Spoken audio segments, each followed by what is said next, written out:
This is the only captain's hat I have. Okay, you're like the fact that you have a hat for every episode that we do. In some ways, sometime I want to not plan the episode ahead of time and just see if you just show up with the hat, or if you're just buying them on Amazon. Like every time I say, "Oh, we're gonna record in 2 days," and you're like, "Oh." And that's probably why you put off certain episodes. I'm realizing it now. Yeah, you're like, it's because you don't have a hat for it. I'm not ready. Yeah, it's not because. It's not because you have to. It's not because you have to like actually, research the content. It's because your hat hasn't come in the mail yet. Welcome to the Voyage podcast, a show that traverses the oceans of myth and legend through the lens of Catholic theology and philosophy.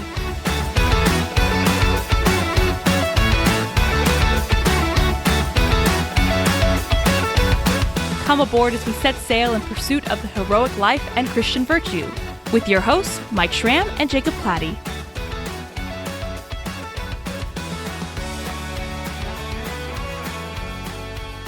I just wish I had a hat like Captain Quinn. Quinn. Who? Quinn. No, just kidding. I know, right? Dun dun dun yeah. dun dun dun. Yeah. So if you haven't, you'll have to find the music for that since you're the editing guy. But welcome everybody. If you haven't realized already. Whatchamacallit, like a acapella of the Jaws theme at the end of this episode. Oh yeah, I'm sure the people love it. So yeah, you might as well keep doing it. The crowds demand it. Yep. Give the people. You're a man of the people. So it's another. I shouldn't say another. I don't know. We've done a nautical themed show when we did Waterworld. But this is going to be, it's the summer blockbuster to begin all blockbusters, not to end all blockbusters. It's true. But to begin all blockbusters. We're going to be talking about Jaws. And this is going to be kind of your thing, Jacob. So this is kind of one of your favorite movies, right? I guess. Is that kind of... This. There's no outline for this. I just gave you crap for not having an outline the last episode we did. Which I'm not sure what's going to air. When this one's going to air. I have no idea. You don't know when it's going to air. So the last one we recorded, though. Yeah. Let those who hear. But yeah, anyway, I don't have an outline. This is like, hey, we have some time. Let's do something. It's like, okay, well, you've been and you had a hat. And you had a hat for it. Yeah. Yep. Though again, it's not a very New England's ship captain hat. It's more like a naval hat. A fishing boat captain. Yeah, it's not like a fishing boat captain, a shark hunting captain. When we do our Miss Saigon episode, you'll have to wear the hat again or something. Or what's the one with Richard Gere is where he's an officer and a gentleman? Yeah. So guess that would make me the officer and you the gentleman, right? I've never seen it, so add it to the list of. It's not two people. He is both an officer and a gentleman. I had a feeling because it would have sounded too romantic if it was two different guys. So, but so let's get into. I mean, in some ways, I would imagine that most people at least know the basic premise of Jaws, right? I mean, even if you haven't seen it, but. We'll kind of do a quick sort of run through, and then maybe I'll just kind of interject, or we'll talk a little bit about the various things that come up, whether it's theological connections, philosophical, maybe just story connections, right? Because obviously we're dealing with an underworld kind of motif. We're dealing with a monster in the house in terms of a genre of movie. So there's lots of different angles that we can kind of take this. But why don't you go ahead and I was going to say get us rolling, but I guess get us sailing. How's that? Get us sailing. Oh, nice. That's a good question. Does anyone not know the basic premise of Jaws? Audience? It's about a shark and he's eating people and they have to stop the shark from eating people. That's basically Jaws in a nutshell. Obviously, I can get into more detail about that. No. You don't want to overthink things for the summer blockbuster. So it's an elegantly simple movie. Okay, so there's a little bit more nuance to it than that. It's about a sheriff of a quaint little New England town on an island called Amityville. Right? No, not Amity. It's Amity Island. Amityville's the house, the haunted house. But Amity Island. And he's from the big city, and he's running away from a tragedy in the big city where he had to shoot somebody. It's a fish out of water story as well. Very much, because ironically, he hates the ocean and he hates the water. So he's like, as long as I stay on the island, I don't care. Unfortunately, the movie's going to take him places he doesn't want to go, Mike. But so he's there with his new family, and he's getting used to this like small town island life. And they have the big 4th of July bonanza coming up, and so this it's is a like tourist destination. So it's a New England tourist for destination. It's the entire livelihood of the island rests upon the ticket sales and the just monetary transactions that take place during this 4th of July celebration. They have their New England beaches and all that. So this is not an insignificant thing. Their entire civilization rests upon success of this weekend thing, right? And turns out that there's a shark, and the shark is eating people. And so what you have, and this is like a biologically engineered shark that some scientists. This is like a science gone wrong story, Jacob. Or what is this? You can be forgiven for confusing it with other shark movies that delve into these details, Mike. But the OG Jaws is just a good old fashioned great white. You ever seen Deep Blue Sea? I sure have. Yeah. Yep. That would have been a remarkably on the nose reference to it if you hadn't actually seen it. But I was about to ask if oh my gosh, Cuba Gooding Jr. No, Ice Cube. No. Yeah. LL Cool J. LL Cool J. That's what it is. Yeah, exactly. If LL Cool J was in Jaws too, right? That's the one with. In the third movie, honestly, maybe we'll get into the entire Jaws franchise before this episode's over, because this is a franchise that goes places. You want, Jacob. Yeah. This is Jacob's day. Space? Yeah. It might as well be. If they would have kept going, I'm sure they would have got there. They probably would have done something crazy, like had a bunch of sharks in a tornado. Right? I'm just in, that is. I'm also very familiar with that franchise. My kids loved that franchise. Like, they were the target demographic for that. Ironically, or oh no, they loved them. They were like 8-year-old kids just digging these Sharknado movies. Which the first offensive thing you told me after watching Jaws for the first time, put a pin in that, is that you were like, so it's just Sharknado without the tornado? And then I shook my fist at the sky. And I deleted you on Facebook. All the memories of our friendship. Out of my life. I wish I'd have seen like an actual physical photograph of us and you cutting my fiction out, or like poking holes in my eyes. There's just a scene of me kind of like in the living room on my phone with my wife like cooking something in the kitchen, and all of a sudden just like my phone smashing against the wall behind her, And she's like, "What did Mike say this time?" Yeah. You don't want to know, babe. That's what I would have said. You don't want to know. No, and then what happens is you take a regular glass and you pour a whole bottle of wine into it, right? Hey, there's a Jaws reference. That's perfect. Exactly. I totally forgot that I texted that to you. So it's like Sharknado without the tornado. Now I kind of understand why you were so mad at me. You know how to get under my skin there, Mike. I'll say that. So anyway, so the shark is eating people. And what you have is the sheriff who's like, hey, we can't just let the shark eat people. And you have like basically the rest of the town being like, eh. Can we though? Can we though? Because they really need that civilization money. And then so he convinces him to bring on a yuppie oceanographer. Like he's like a shark expert played by Richard Dreyfuss, who I wish was still in movies. He's like not in movies anymore, but he was really popular in the 80s and early 90s. He did Mr. Holland's Opus, was like, that's it. Peace out. I've given everything to humanity that I can after this movie. And then he just left forever. Would you appreciate him as much if he, if he wasn't the one that got away? The one that got away. All right. Anyway, Mr. Holland's Opus is like Forrest Gump if Forrest Gump was a music teacher and not mentally handicapped. That's Mr. Holland's Opus in a nutshell. It's a pretty good movie, right? All right. Sure. Anyway. But Richard Dreyfuss, as a young college yuppie rich boy, shows up on the island, and is in cahoots with the sheriff to be like, not let people die. He's like, no, we can't let people die.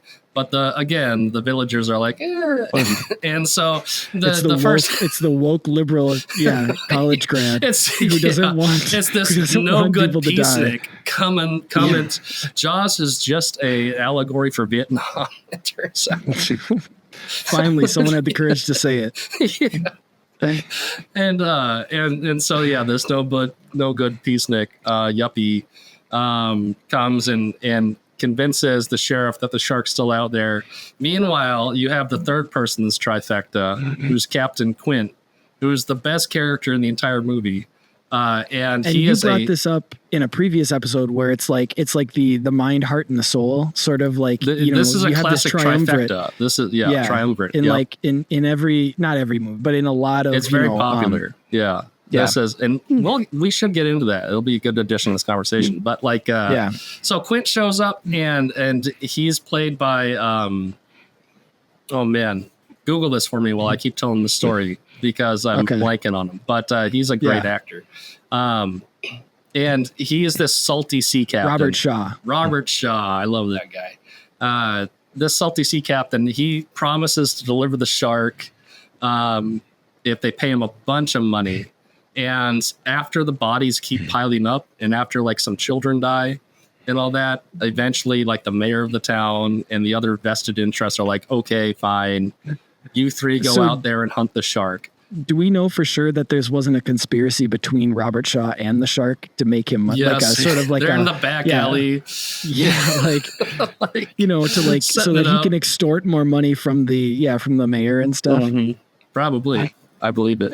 They go way back, all the way back to World War II, you might say. 2024 deconstructed, cynical version. This would be, it'd be really crazy if he's actually, because, it turns out that he's on the USS Indianapolis, Robert Shaw's character, Captain Quint. So that's where they met. Yeah. And that's where they met. Yeah. And he's an old war buddy.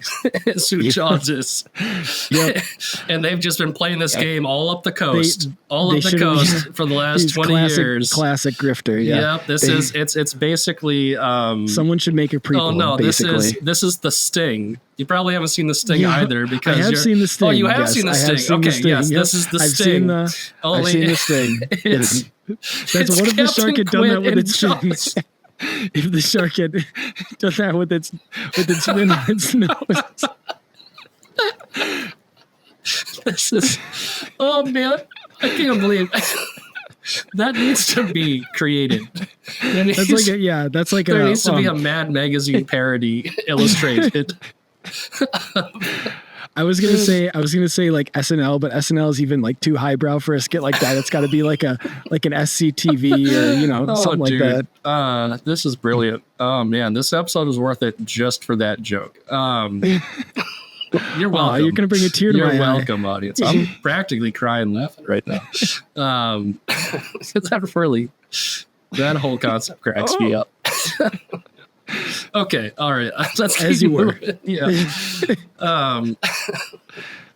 So this is what happens when I don't care about the movies as much as Jacob. This is when we're not vested in the quality of this episode at all. So we're making each other laugh. Maybe it's what we should do more of.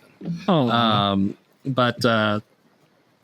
the first half of the movie is, maybe the first 60% of the movie is on the island trying to figure out what to do with the shark because of the stakes. The second half or the second 40% or whatever is them out at sea, this trio of three hunting the shark, trying to get them, and how they kind of bond together as individuals on this kind of heroic journey. Mm-hmm. And they're in the belly of the whale sort of when they go off into the actual, one of them eventually, into the literally. Unfortunately.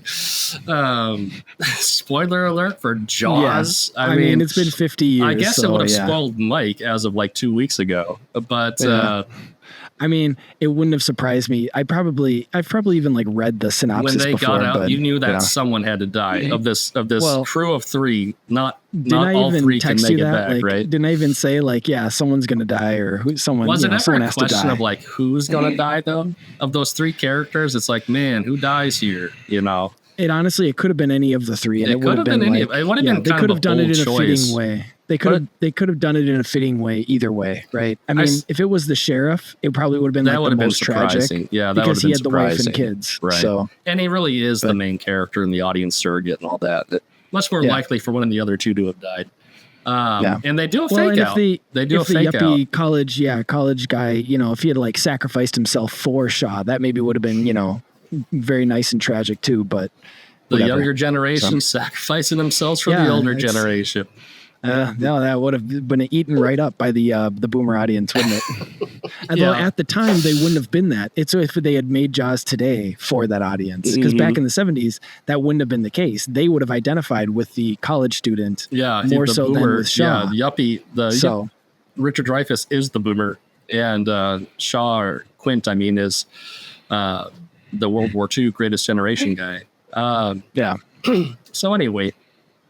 That's the and you were about to get nutshell. to they're on the boat, and this is when they, like you said, we start to identify with them more because of these, that's when it becomes kind of a human centric movie, because we start to not identify with, but empathize with Shaw, because before he's sort of been seen as he's the crazy old man, right? Who is just he's kind of like the crone figure, right? Like the wise old, if we're going to use hero's journey language.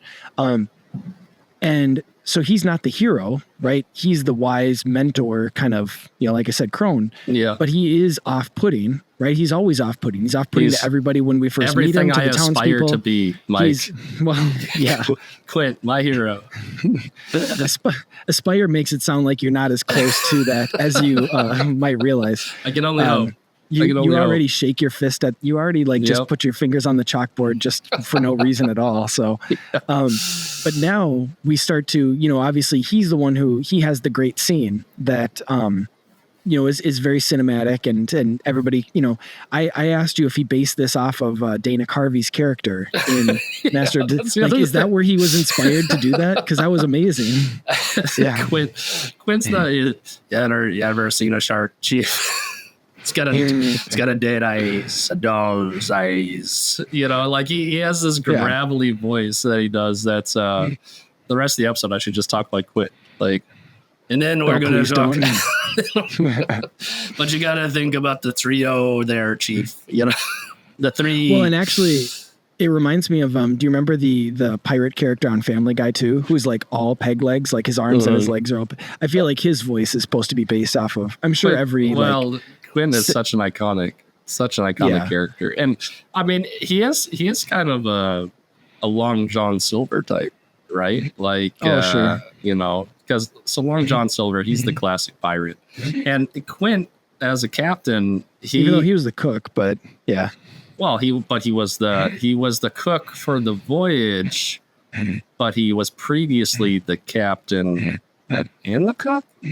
Maybe he was just the right-hand man. I don't know. He's the one that led the mutiny against... It's been a long time since I read Treasure Captain Island. Flint.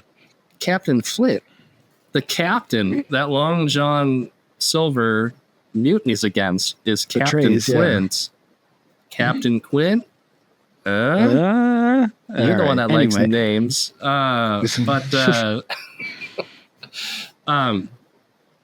No, what we should do is let's go back to the beginning though and start delving into the themes of what this is, because Act one themes you want to kind of get into. So I kind of mentioned lead into it's and if you read one of the kind of most common screenplay books called Save the Cat, where it goes into the basic elements of plotting out a movie or different genres of movie, and one of them is called Monster in the House.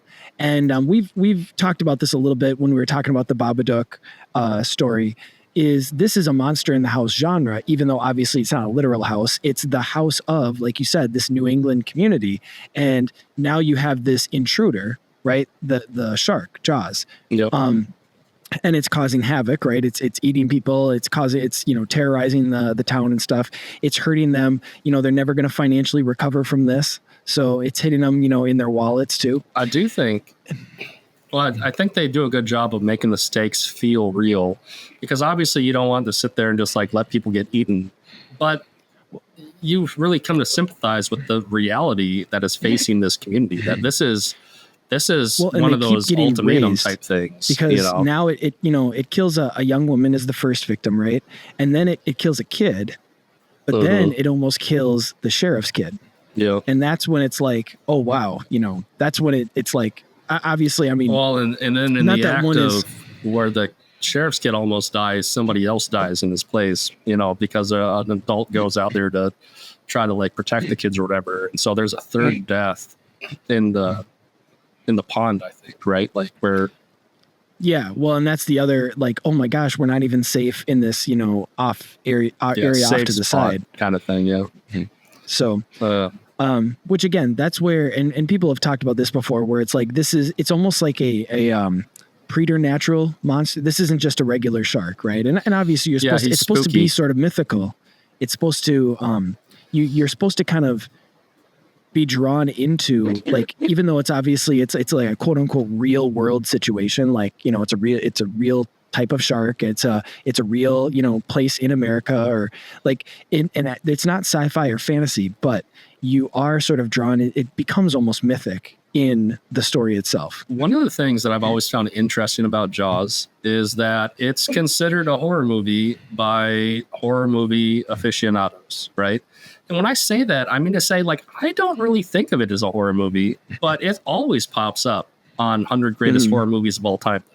And the horror community 100% adopts Jaws as a horror movie, which a lot of the things that you're talking about speak to that willingness to be like, yeah, this is not that the shark is supernatural or anything like that, but like this is a horror movie that's about scaring people, and it falls into the horror bucket of genre. And at the same time, though, growing up, I've seen this movie a million times. And I never thought of it as a horror movie. I always thought of it as more of a kind of adventure drama, if you will, like with, kind of horrific elements. There's some scary moments, but it's so... Well, in this Act 2, the second half definitely has that adventure feel, because now it's almost like Beowulf going you're out into on the open ocean hunting like the white whale kind of thing, like Moby Dick style. There's like Moby Dick overtones going on. It's so bright.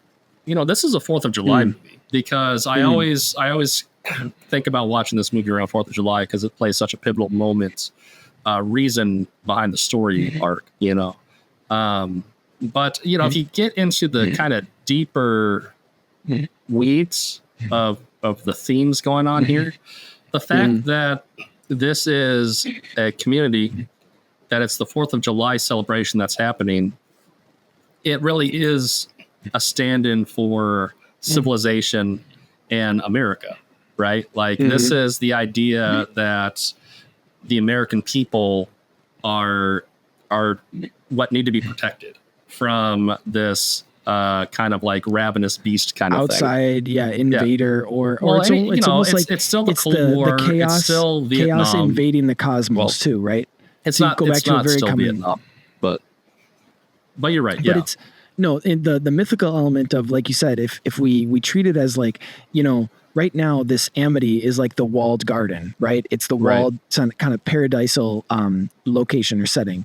And then you have this invader, which is Leviathan. Obviously it's committing violence, but it's shaking things up, and it's doing it, like you said, from the depths. So that's the sort of Leviathan language, which, look to the book of Job, right? Or look to the book of the story of Jonah, right? In terms of how monstrous, but also symbolic of death it's supposed to be. And not just obviously literal death. In this case, the shark is literally killing, but it's death of the, it's death of the status quo. It's death of the peace of the community. And, as we've already talked about, and somewhat jokingly, but it is sort of the financial death of the community too, right? Like if they do rely on this, like, hey, people's jobs, that's not a thing that we like, that's a serious concern, right?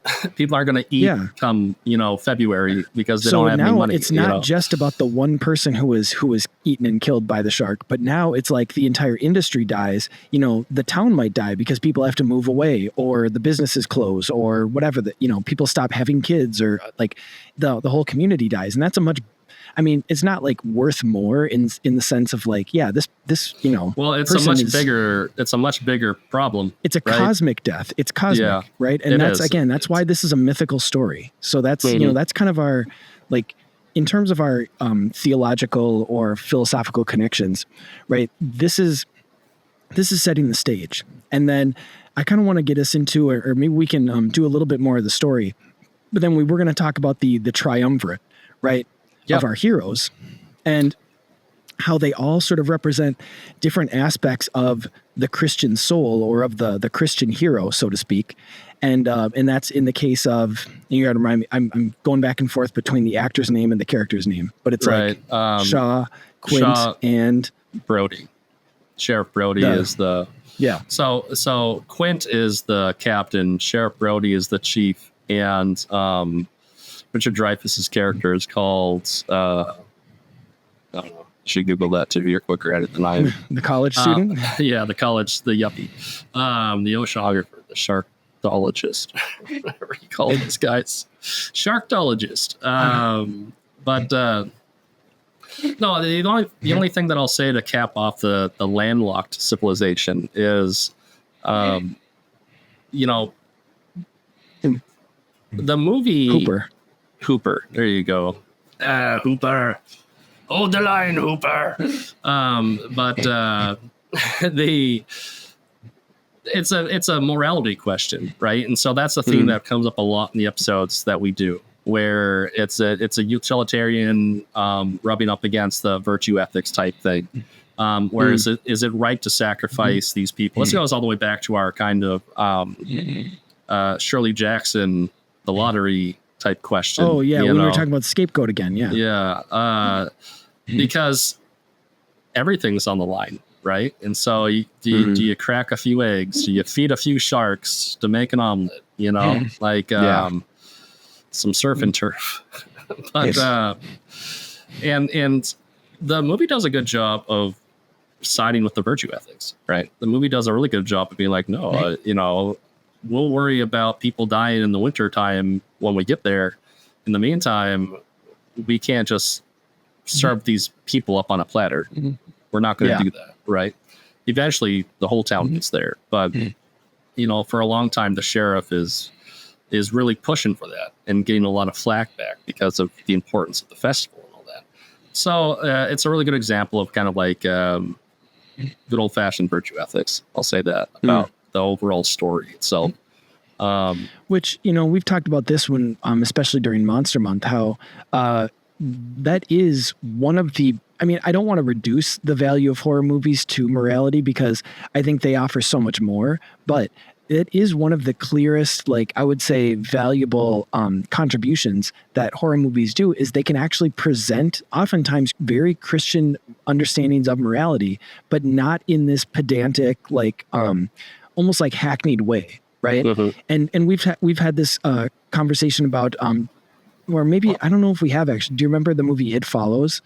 And I was like, I was like, oh my gosh, how it presents basically the Christian like sexual ethic. Yes, but nobody would ever like it's almost it's amazing. It's like It Follows is a weird movie that exists. It's like I can't believe this movie exists. It's like no, I know what year is it? It is rated so highly amongst very well like it's not just like amongst fans. It's not like just Christians who like it, but it is, and it's a incredibly thought provoking, compelling, but it's a scary horror movie. But it's like that might be our Babadook stand-in for October. We'll have to do It Follows. It's so good. It Follows can take that slot. So definitely worth watching. But anyway, but back to Jaws. You get back to back out to the ocean finally. Yeah. And now you have the cast of three, right? And so what you've brought up a few times is this thing that many people have noticed that a really good storytelling technique is to have three individuals. Because you get the kind of Hegelian, you have two people bouncing off each other, then a third person that can kind of like meet in the middle. Antithesis, synthesis. Yeah. Right. Like it kind of works well for, I think just basic storytelling conversation needs, right? Yeah. Like the foil, right? You play off of each other emotion wise. Three perspectives, right? I think it just archetypally works, right? It's also kind of very, if you want to just bring in, Aristotle a little bit, right? He talked about how for every virtue, there's always the deficiency and the, oh my gosh, why can't I think of the, when it's not sufficient, it's deficient, and then it's too much. I can't think, I don't know why I can't think of the word, but it's too little, too much, and then right in the middle, right? And some people have called it the Goldilocks theory of ethics, but yeah, the golden mean, because every virtue has an extreme of too little of that virtue or extreme of too much. And I think the one that Aristotle gives when it comes to the virtue of courage is you can be cowardly, which is too little courage, or foolhardy, which is too much courage, right? And so here again, kind of what you were saying, how these characters balance off of each other in terms of like you might have, extreme on either side, and then the one that sort of keeps that tension. Well, and this particular story has a really good example of this. Well, we'll give a few more examples just to like hammer this home, though, I guess, before we really get into those characters. Of just threes. The three. So like, I mean, Harry Potter, Hermione, and Ron Weasley. Exactly. Yeah. Right. It'd be a good one. Captain Kirk, Spock, and Bones McCoy, right, from the original Star Trek. Funny side note, Star Trek The Next Generation is probably considered the second best Star Trek. People like Deep Space Nine a lot. People really like this new Strange New Worlds show that's come out, but I haven't watched any of that yet. But if you go back to the OG shows, it's a toss-up between Next Generation and Deep Space Nine. However, what they did for Next Generation, I believe, and I can't remember now if I read this somewhere or if I made it up myself. So whatever, credit wherever it's supposed to be due, whether it's me or some other guy. But like, they basically just took that trifecta and split it into couplets. So like in the Next Generation show, you have a much larger cast, but they're basically just two versions. So Captain Kirk in the original Star Trek is this dashing bravado captain, right? Leader kind of guy. In the Next Generation, you have Picard and his first officer, Riker. Riker is handsome and young and courageous. Picard is strategic and a deep thinker and the leader, like leads the ship really well. Those are like 6 qualities or whatever they just listed out. Those are all in Kirk, but in Star Trek Next Generation, they're divided across 2 people, right? And so the reason why I'm bringing this up is that this idea of having like this kind of trifecta, trivium of characters, you can get fanciful with it in your storytelling and kind of delegate, like, because these 3 characters, they always represent something that you've brought up, at least in personal conversations, the kind of 3 parts of the human, right? Like the heart, the mind and the spirit or whatever. There's kind of different heart, mind, and will, I think is what is that works. Soul, heart, and actually one more thing to your point, because you're saying how you could break this 3 up into 6. And actually, if you look at Carl Jung's archetypes, he breaks it up into 12. So you could, in the same way that you could break it out and almost like extrapolate it further, you could also simplify right down to the 3 groups of 4 in his case, or in your case, 3 groups of 2 or whatever. Obviously they're all multiples of 3 and stuff. But anyway, let this all just be a little storytelling behind the curtain tip for all you aspiring storytellers. Oh yeah, that's like if you have the ones that should give advice get advice from us. But no, I mean it's a real thing where it's like, okay, you have a cast of characters. Always keep in mind that like if you have those 3 nodes of like a character, so let's use Harry Potter for example. You have the brains, that's Hermione. You have the kind of will, and that's Harry, the guy who does things, who acts or whatever. And then you have like kind of the heart, the caring one, and that's Ron, right? Like so we have to do a better job of nailing down. It looks more like, they would say it's more like the loyalty sort of thing. But again, that's sort of a heart, like that would be identified. Well, it is, because he's also the comic relief. Like he's also kind of sensitive and unserious, whereas like Harry Potter, the reason why he kind of fills that space is because the heart space is what I mean to say is like he really is like the friend, the glue of the group, like the friend kind of person. In a lot of his story, especially in the later novels, is about the friendship that he is for both Hermione and for Harry and things like that, right? And his importance as Harry's kind of like second, you know what I mean? But anyway, you get these three archetypal kind of storytelling characters or whatever. Yeah, and you can divvy them up into as many different characters as you want, as long as you have like those kind of elements being voiced in someone's kind of character, right?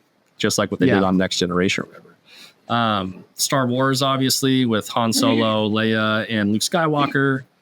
This is another triumvirate. We've done a bunch of stuff with like Batman and Superman, not as much with Wonder Woman, but like those three would kind of be like the main DC the trifecta DC people. right there, 100%. Yeah. The Powerpuff Girls from our childhood. That's the again, right? You kind of have the Will, which is Blossom. You have the, or maybe it would be more like Buttercup is like the action oriented Will. Blossom is the mind, and Bubbles is the heart. Kind of thing. Yeah. All right. You know, like, and oftentimes characters can demonstrate traits from all of these different elements, right? But like the point is that you have like this kind of like set of three, right? Yeah. Another one that I hadn't thought of, but we've talked about in the past is Huey, Dewey, and Louie from the DuckTales cartoon, which actually those ones fit, and I think they actually do an even better job in the new iteration, which I've recommended to you before too. Watch it with your younger kids, because it's a really fun what'd you say, reboot of the characters. But they almost, I mean, I guess I'd have to watch the old ones again to see if it's obvious there. But in terms of this like mind, heart, and will, it's seems like they're really going for that in the reboot of DuckTales. You know, now that I think about it, watching behind the scenes stuff for Godzilla King of the Monsters, the one that had Ghidorah in it, they gave the three heads different personalities in that. So there you go. Okay. Even King Ghidorah. It's got the three personality thing going on. All right. Yep. Well, anyway, let's rein it back into the Jaws conversation. Yeah. So, I mean, should we kind of do like which one is which? Because I feel like you're going to be better equipped for going through that in terms of, you know. Sure. That's fine. The smart guy is Hooper, right? The courageous guy is Quint, and the heart is Sheriff Brody. Right. Okay. That would be my take right out just off the cuff. You know, it's obvious that the college, the smarty pants college kid, is the kind of logical mind guy. They try to be obvious about that in the movie too. So it's not like this is just off each other. You know, because the heart is the one. Another way to think about this from an ancient perspective is the mind, heart, and gut. Right. So this is actually something that's really really inculcated in ancient cultures where... and that's courage and the will. So, I mean, it's not, they're not contradicting each other. It's just another sort of way of saying it. So different facets of this kind of tripartite nature, right? And the heart is the thing that mediates between the mind and the gut, right? It's the heart, it's the chest that, to use C.S. Lewis's kind of reference to this, that holds the mind, the cold logic, you know, of the head, and the courage and the desire to act and all that stuff of the belly, of the gut, right? And in between those two is the heart. Chief Brody is the heart. Chief Brody is the one that cares about the community, is tasked with being responsible for the community, is there to mediate between the way that Quint and Hooper are always like butting heads with each other and things like that, right? And because there's like a generational thing. You can almost see the greatest generation butting heads with the young boomer. Yeah, you know, it's like you kids nowadays, you know, don't know what you're doing. College boy, that sort of. College boy. You don't know how the real world is. Yeah, exactly. And so, and there's always kind of Chief Brody in the middle, right? Having to kind of like, hey, calm down, fellas. Let's go hunt a shark kind of thing. But it turns into a good old fashioned seagull adventure. And I didn't watch a ton of Star Trek, but like, doesn't Bones and Spock, like, doesn't he kind of they're always butting heads? Yeah, because he's like, he kind of gets annoyed by how cold and logical he is, and then so it's Kirk who kind of keeps them focused, keeps them like from hurting each other or something. So because this kind of trifecta, whoever is taking center stage, it can rotate like from story to story or whatever. Kirk is definitely like the man of action kind of thing, the will, if you will, right?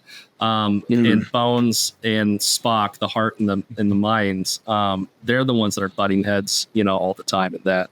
Bones, the doctor, is always only on about compassion, right? Hermione and Ron seem to be butting heads more in the Harry Potter stories, and then than Harry does with either one of them individually. Not that they all have their kind of little quarrels at various points, but so it is sort of fitting.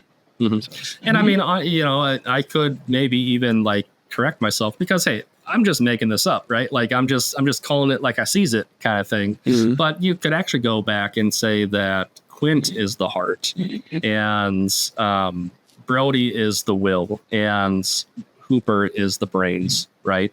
Because if you rotate out Quint and Brody, where Brody is the one that's driving the action, right? He's the one leading the chase kind of thing.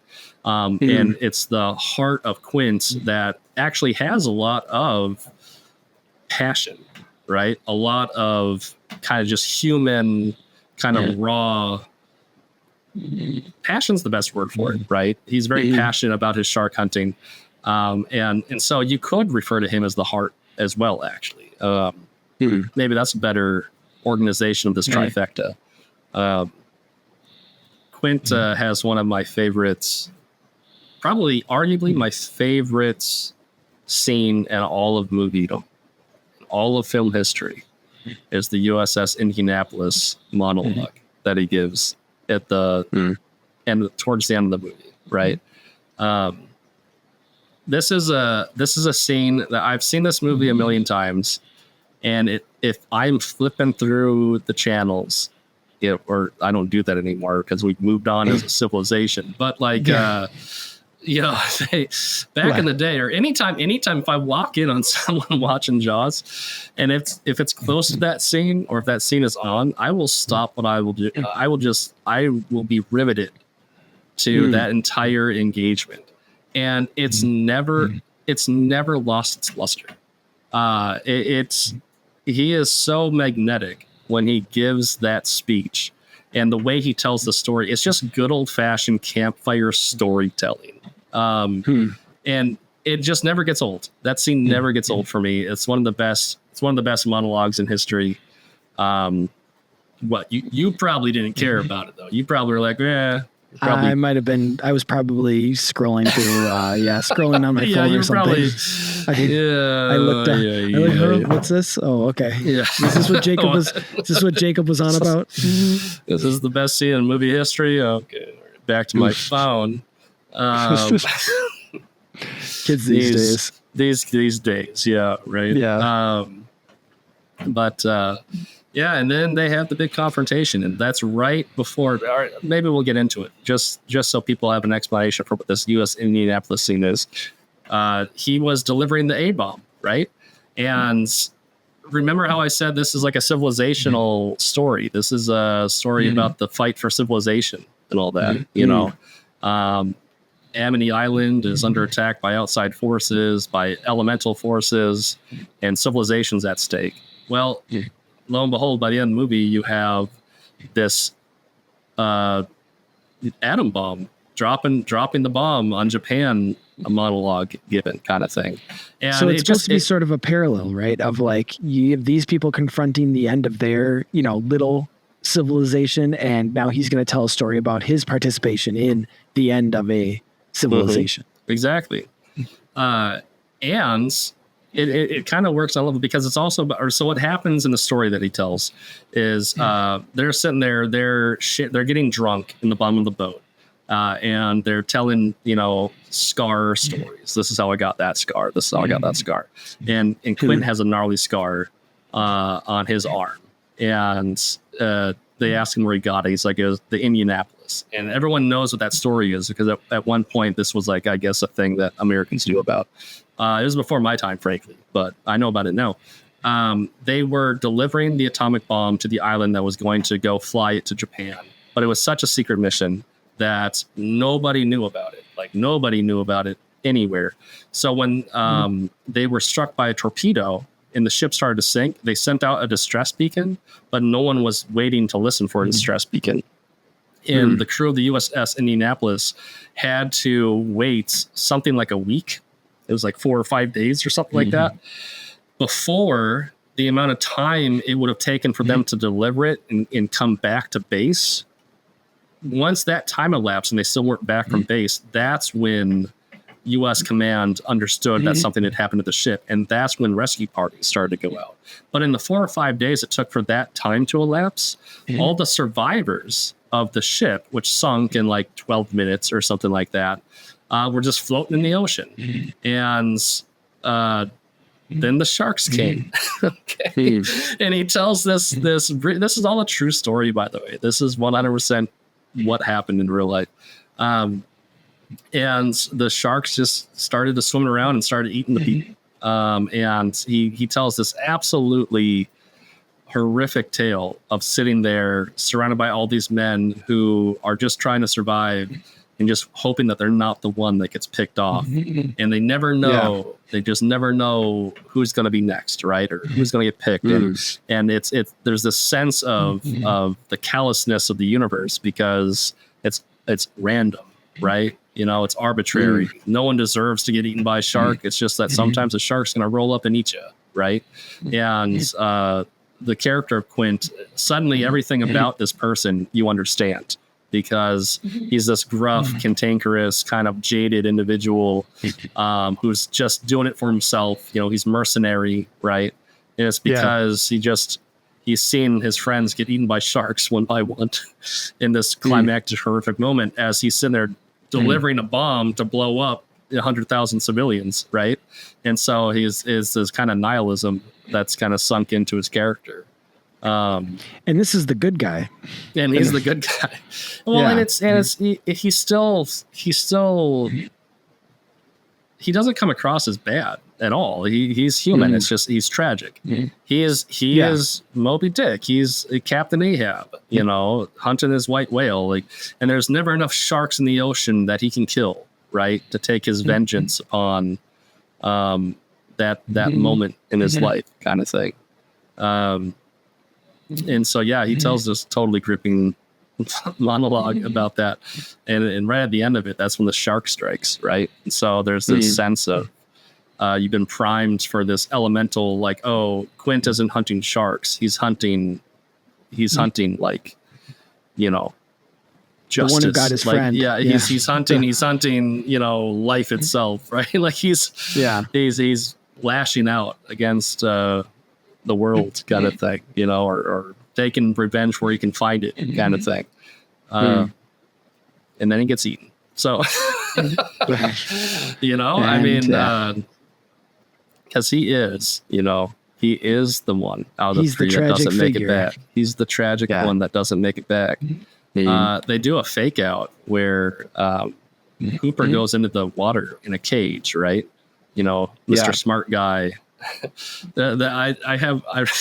You go in the cage, cage go in the water, shark in the water, and they start singing "Farewell, my ladies of Spain" or you know, something like that. Anyway, good moment. But he gets into the water in the cage. Hooper does, you know, because he's gonna try to like stab the shark with a tranquilizer or something like that, and the shark just tears the cage apart. And you think that he died.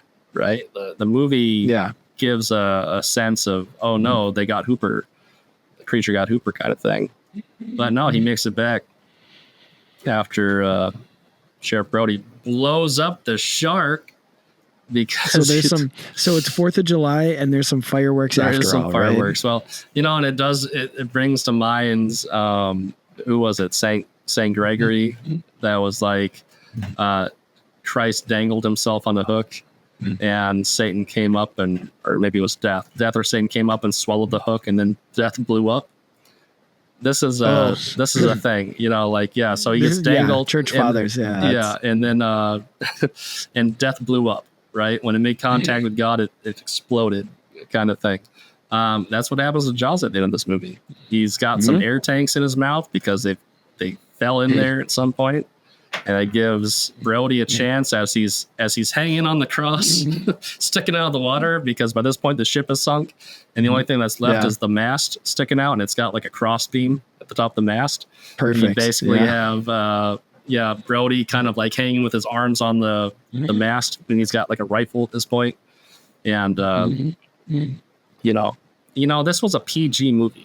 Okay. Yeah. So my kids ask me sometimes, because I told them, well, back then they didn't have PG-13, so I know it wasn't it's true. So it was like it had to make a big jump to R, and it took quite a bit. If you look at some of those PG movies back in the 80s, exactly. 70s and 80s, you'd be surprised how much before it makes that jump to R. So. And speaking of Quentin dying, let me tell you, like that left an impression. It wasn't just like an emotional Jacob. Thing. Oh, sure. Little boy Jacob. Okay. Jacob watching Jaws. So you're giving me such a hard time for not seeing it until I'm an adult, and yet here you are as a 6-year-old. Did I see it too soon? Like, is this the Aristotle thing? Like there's too early and there's too late, and the golden mean is in the middle. So I mean, it's like pick your what's better, what's worse here. When I say I've seen this movie a million times, it's because I've watched this movie basically my entire life. But I actually have vivid memories of this moment where Quentin dies, and I remember like drawing pictures of it. Like it's one of those, one of those scar moments, your like teacher where calls your parents. Yeah, your teacher. It's like we've been seeing some alarming. There's some disturbing images that we think you should see, kind of thing. I know. The specific. What's funny about it is, and then you saying to your teacher, "And I'm going to blow it up too." What's interesting about because I even remember the picture that I drew. And you've watched Jaws. You've seen what happens. He gets chomped up wherever, and I mean it's relatively gory, kind of, in the sense that like there's blood in the water and things like that. But this is not a particularly. They're not like throwing guts everywhere or anything like that. Well, he's PG, just getting right? chomped. Yeah. Which, I mean, it's because there wasn't PG-13, but it also could have been R, and it wasn't R. So like there were, R-rated violent movies. Yeah. This wasn't one of them. This would have been, yeah. But it showed but some here's restraint. The thing, though. No, this is where restraint. This is where I'm getting at, though. Yeah. The picture I drew was way gorier than the movie was. And it just goes to show how impressionable a kid can. It's like, all right, so your imagination got the best of you, then, and what my imagination did with it, right? Like that's what makes it so. That's why it's so mythical, right? Is because you were able to like extrapolate from the little that was given. The illustration specifically was just like a water fountain of blood. It was like a stream of blood coming out. It's of like Quint's a Monty mouth. Python sketch. Yeah, like a Monty Python stream of blood squirting out of Quint's mouth. Completely not reflective of what the movie was, but what probably 6-year-old Jacob watching, saw. Monty Python at the same time, and so you just conflated the two together. That's a good example. This rolls into, especially something you just said. You hardly see the shark in this movie, right? Yep. And that's one of the most commented things about this flick is that it's a perfect case study of restraint in not showing the audience something and letting their imagination make it scarier than it actually is. The reason why is because the mechanical shark kept not working. It kept malfunctioning in the ocean, right? It's hard to combine ocean with mechanics. And so he kept on having to change his original plan and show less and less of the shark because he didn't have a shark to show. And so inadvertently, that turned it into this masterful suspense, less is more story. And then he gets all this credit. Gets all this credit for making a choice. It worked like gangbusters. And it's kind of like that meme of Michael Scott when he's shaking his boss's hand, and it's like he's getting credit when he doesn't deserve it and stuff. So yeah.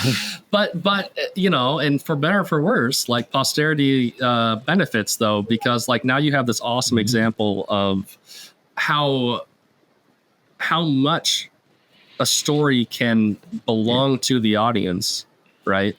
When you allow the audience to sit there and fill in the gaps. And I think that sense of mythic, I think that sense of like, oh, it's a monster out there kind of thing is precisely because you don't see the monster very much. And what that does is it allows it to transform as you're experiencing the story, less as a biological reality of a shark, because, hey, I can see it's a shark. It's right there kind of thing. And more of this invisible hunter, this floating cam. This is the, scared of the dark, like monster in the closet, or can't see it. You never know what's going to come. Sort of creature. Yeah. And then you combine that with the, I think it was John Williams did the score. That perfect, it's probably not great for a podcast, I guess, but like he takes his time. It's like, and then there's like a nice gap. It's like, and then another nice gap, and then patience and restraint. Patience and restraint. There you go. Some virtues.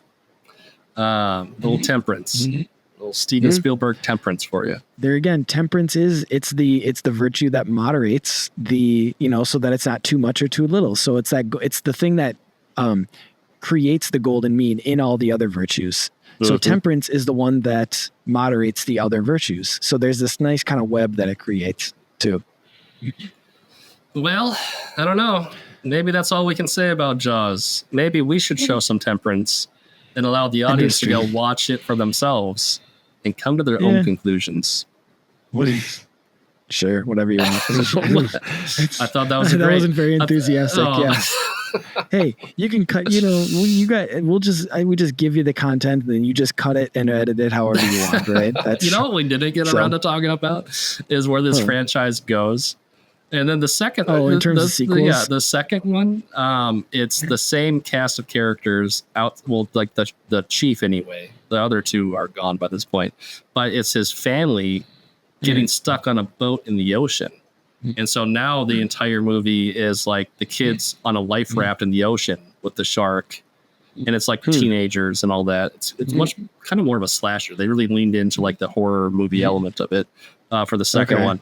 And then the third movie is Jaws 3D, Mike, because it came out right at the height of a 3D craze in the 80s, and it takes place at SeaWorld. And that's where you have like munitions.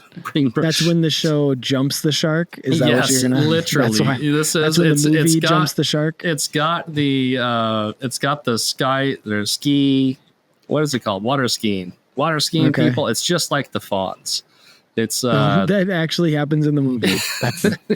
I can't remember if anyone jumps a shark. I wouldn't be surprised though. It's been a long time since I've seen the third one. It's got a lot of the cheesy 3D effects though. Like, is it where it like comes out and like bites somebody who's walking on the street, like in Back to the Future too? Stuff blows up at you.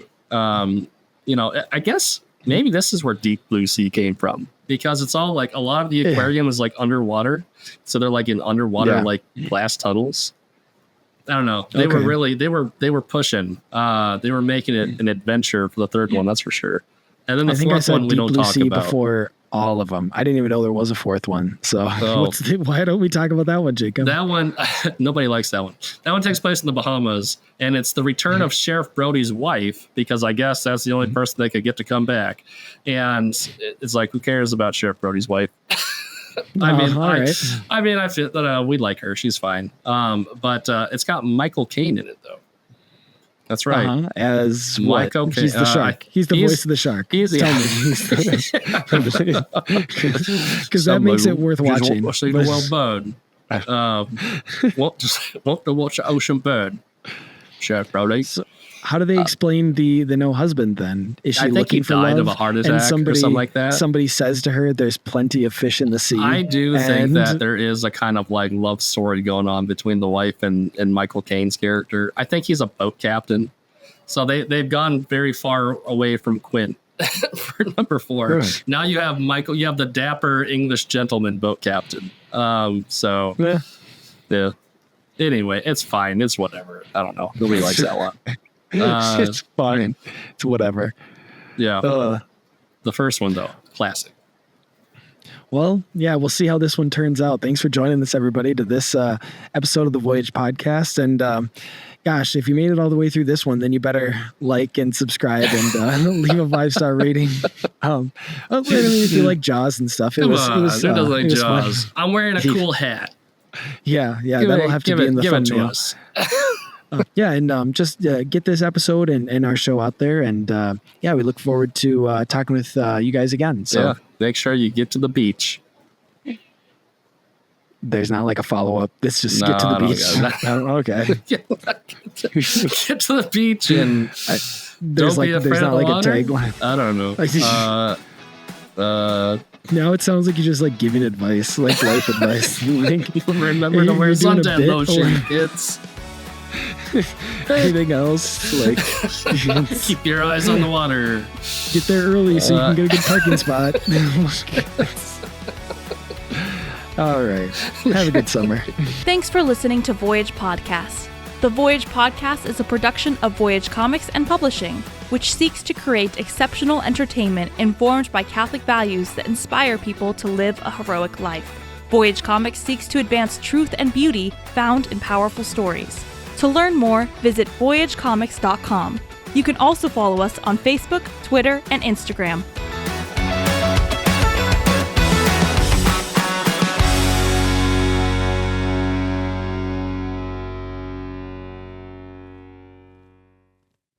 Yeah, and then Hooper and Brody, they swim back to shore because suddenly they're close enough to shore to do that.